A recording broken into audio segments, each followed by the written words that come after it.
நீங்க சொல்லுங்கம்மா, 5 வருஷம் நீங்க இருந்த வலி வேதனைக்கு நம்ம சேலத்து மகமாய் அழகான பெண் குழந்தை வரமா கொடுத்திருக்காங்க. கருத்தங்கனவனே அம்மாவை பத்தி நினைச்சீங்களா?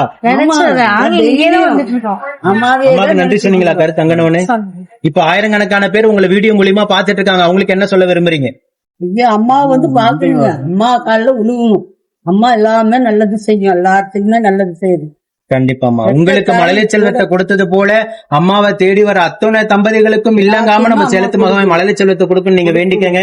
உயிருள்ள வரைக்கும் நீங்க அம்மாவை மறக்க மாட்டீங்க. அதே போல அடுத்த கருவியும் தக்க வச்சு உங்க குடும்பத்துக்கு ஒரு ஆண் வாரிசு நம்ம சேலத்து மகமாய் வரமாக கொடுக்கணும் நான் வேண்டிக்கிறேன். நம்ம சேலத்து மகமாய் பக்த கோடி பெருமக்கள் அத்தனை பேரும் உங்களுக்காக வேண்டிக்குவாங்க. ஓம் சக்தி பராசக்தி. ஓம் சக்தி. ஈரோடு மாவட்டம் அந்தியூர் தாலுகா பூனாட்சி கிராமம் கந்தசாமி நகரை சார்ந்த அப்சிகா சதீஷ் தம்பதிகள் திருமணமாகி 5 ஆண்டு காலம் மழலை செல்வம் இல்லாம நம்ம சேலத்து மகமாய நம்பிக்கையோட 6 அமாவாசை தொடர்ந்து வந்து கும்பப்படையில் பிரசாதம் வாங்கி சாப்பிட்டு அவங்க வேண்டுதலுக்கு அம்மா 6வது மாதம்தான் மனமிறங்கி செவிசாய்த்து அழகான கருவை தக்க வச்சு அழகான பெண் குழந்தை ஈண்டெடுத்து அம்மனுக்கு தேங்காய் பழம் வேண்டுதல் கடனாக செலுத்திட்டு உங்க முன்னாடி சாட்சியா நின்றுட்டு இருக்காங்க. நம்ம ஆலயத்துலதான் வளைகாப்பு வைபவம் நடத்திக்கிட்டாங்க. இங்கதான் நம்ம ஆலயத்துல வளைகாப்பு வைபவம் நம்ம ஆலயத்துலதான் நடத்திக்கிட்டாங்க.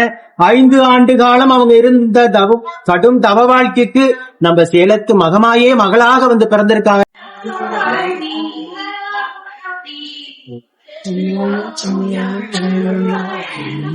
குலதெய்வம் ஆனந்தாயம்.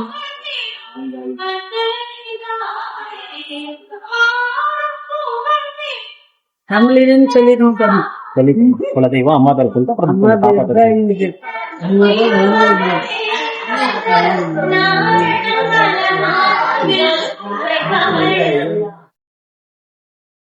பூஜை பண்ணி தேங்காய்